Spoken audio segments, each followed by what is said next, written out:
Hello students, आज का जो हमारा टॉपिक है वो है रिलेटिव एटॉमिक मास के बारे में। रिलेटिव एटॉमिक मास क्या होता है, हम इसे कैसे कैलकुलेट कर सकते हैं। रिलेटिव एटॉमिक मास का मतलब है कि ये है असल में एटॉमिक मास, हम इसे कैलकुलेट करते हैं। रिलेटिव का मतलब है रिलेट करके, किसी दूसरे एलिमेंट के एटॉमिक मास के साथ रिलेट करके हम इसे कैलकुलेट कर सकते हैं। इस वजह से हम इसे कहते हैं that is the relative atomic मास। उसके बाद ये लास्ट टाइम हमने पढ़ा था डाल्टन थ्योरी, उसमें अगर हमारे पास एटम्स ऑफ सेम एलिमेंट हों तो उनका मास सेम होता है, और अगर एटम्स ऑफ डिफरेंट एलिमेंट हों तो उनका मास हमारे पास डिफरेंट होता है। लेकिन सवाल ये पैदा होता है कि हम किसी एटम या एलिमेंट के मास को कैलकुलेट कैसे कर सकते हैं।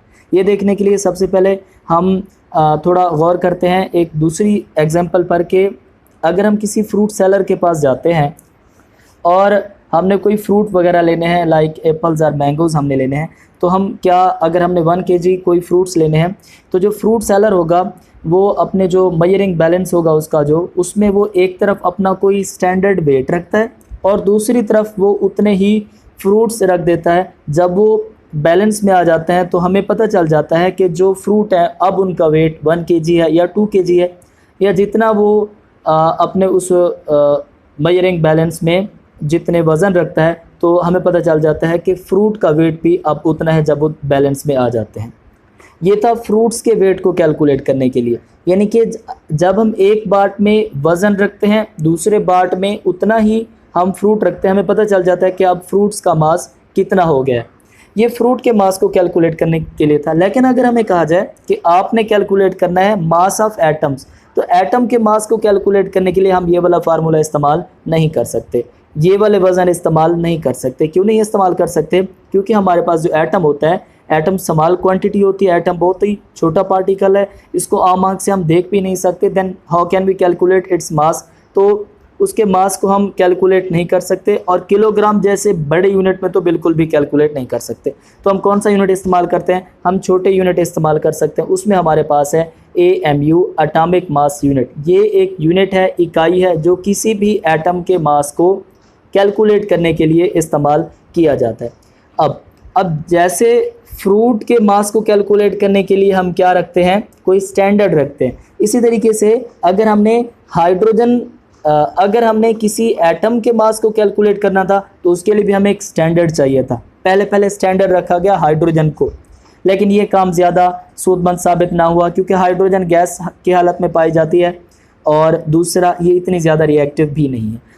तो उसके बाद जो टेक्निक इस्तेमाल की गई वो एक स्टैंडर्ड रखा गया कार्बन 12। कार्बन 12 एक स्टैंडर्ड के तौर पर लिया गया, और कार्बन 12 के मास के साथ कंपैरिजन करके दूसरे एलिमेंट के मासेस कैलकुलेट किए जाने लगे।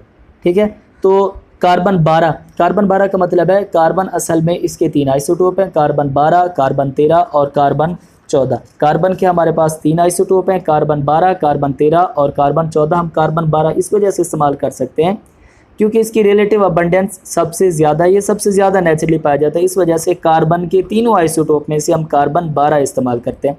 अब कार्बन 12 कितना इस्तेमाल करते हैं? वो सारे का सारा इस्तेमाल नहीं कर सकते, बल्कि कार्बन 12 का 1/12वां हिस्सा इस्तेमाल करते हैं। कार्बन 12 के मास का 1/12वां हिस्सा इस्तेमाल करते हैं, और उस 1/12वें हिस्से के साथ कंपैरिजन करके, रिलेट करके हम किसी दूसरे एलिमेंट का मास कैलकुलेट कर सकते हैं।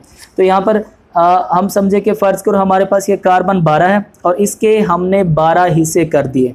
अब इनमें से ये 1 2 3 4 5 6 7 8 9 10 11 12, इन 12 में से हमने कोई एक हिस्सा उठाना है और उसे अपना स्टैंडर्ड मानना है। फ़र्ज़ करो ये वाला हिस्सा हमारा एक स्टैंडर्ड है, ठीक है, और ये एक साइड पर रखेंगे और दूसरी तरफ वो एलिमेंट रखेंगे जिसका हमने क्या कैलकुलेट करना है? मास कैलकुलेट करना है। अब हमने अगर हाइड्रोजन का फ़र्ज़ करो मास कैलकुलेट करना है, तो हम एक तरफ ये कार्बन 12 के मास का 1/12वां हिस्सा ये लेंगे, दूसरी तरफ हाइड्रोजन रखेंगे। हमने देखा कि जब हम ये एक हिस्सा रखेंगे तो वो बैलेंस में आ जाता है, किसके? हाइड्रोजन के साथ बैलेंस में आ जाते हैं। इस वजह से हम हाइड्रोजन का मास कैलकुलेट करते हैं कि वो कितना होता है? 1, क्योंकि हम इसका एक हिस्सा इस्तेमाल कर रहे होते हैं। अगर हमने नाइट्रोजन इस्तेमाल करना हो, यानी कि नाइट्रोजन एक साइड पर रखें और हमने नाइट्रोजन का मास कैलकुलेट करना हो, तो कार्बन 12 के 1/12वां हिस्सा कितने इस्तेमाल करेंगे? तो जो स्टैंडर्ड हम देख रहे हैं उस स्टैंडर्ड के हम 14 हिस्से एक साइड पर रखेंगे और दूसरी तरफ क्या रखा होगा? नाइट्रोजन रखा होगा, तब वो एक दूसरे के साथ बैलेंस में आएंगे। इस तरीके से हम रिलेटिव एटॉमिक मास यानी कि स्टैंडर्ड के साथ, जो हमारे पास स्टैंडर्ड वेट होता है उसके साथ रिलेट करके किसी दूसरे एलिमेंट के मास को कैलकुलेट कर रहे हैं। इसी तरीके से अगर हमने ऑक्सीजन का मास कैलकुलेट करना हो तो हम क्या करेंगे? एक तरफ रखेंगे कार्बन 12 के मास का 1/12वां हिस्सा, वो कितने रखेंगे? उसके 16 हिस्से रखेंगे। दूसरी तरफ क्या रखेंगे? ऑक्सीजन रखेंगे, तब वो एक दूसरे के साथ बैलेंस में आएंगे। इस तरीके से we can calculate the relative atomic mass of any element. अब उसके बाद आ जाता है कि जो यूनिट हम इस्तेमाल करते हैं that is AMU atomic mass unit, वो किस चीज़ के बराबर रहता है? वो कितने ग्राम के बराबर है? वो कितने किलोग्राम के बराबर है? हमें पता है कि mass of atom calculated in AMU atomic mass unit में कैलकुलेट किया जाता है। देन 1 AMU ये कितने ग्राम कितने किलोग्राम के बराबर होता है? अब हमें पता है कि मास ऑफ कार्बन 12 एटम, कार्बन 12 के 12 का मतलब है कार्बन 12 का जो आइसोटोप है, उस एटम का मास कितना होता है? 12 AMU। AMU क्यों हम लिखते हैं? क्योंकि ये यूनिट है, ये 12 AMU के बराबर है। अगर हमें कहा जाए कि 1 AMU किसके बराबर होगा तो हम क्या लिखेंगे? ये मास of carbon 12 atom, mass of carbon 12 atom divided by ये 12 क्या आ जाएगा? नीचे आ जाएगा। ये है 1 AMU के बराबर।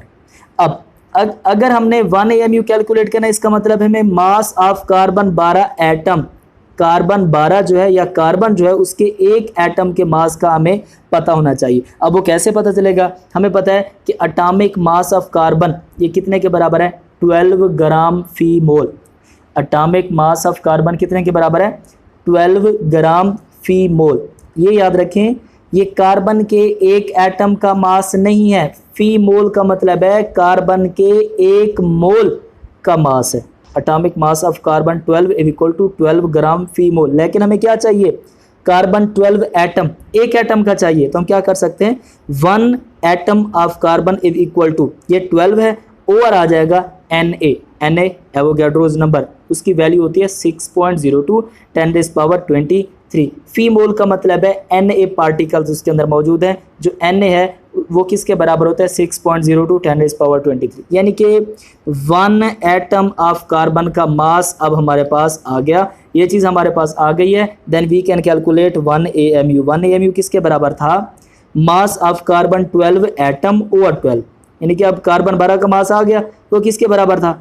वो हमारे पास है 12, ये 12 ऊपर हमने लिखा, ओवर 6.02 10⁻23, ये आ गया मास ऑफ कार्बन 12। नीचे क्या है? 12, ये नीचे हम क्या लिखेंगे?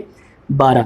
ठीक है, अब 12 के साथ क्या होगा? 12 के साथ 12 कैंसिल है, ये आ जाएगा 1 ओवर 6.02 इंटू 10⁻23। आसानी के लिए हम क्या लिखेंगे? 10 के साथ मल्टीप्लाई करेंगे और 10 के साथ डिवाइड करेंगे, हमारे पास जवाब आ जाएगा 1 AMU is equal to 10 over 6.02। ये 10 के साथ ये एक 10 बढ़ जाएगी, ये हमारे पास होगा 10 ओवर 6.02 इंटू 10⁻24।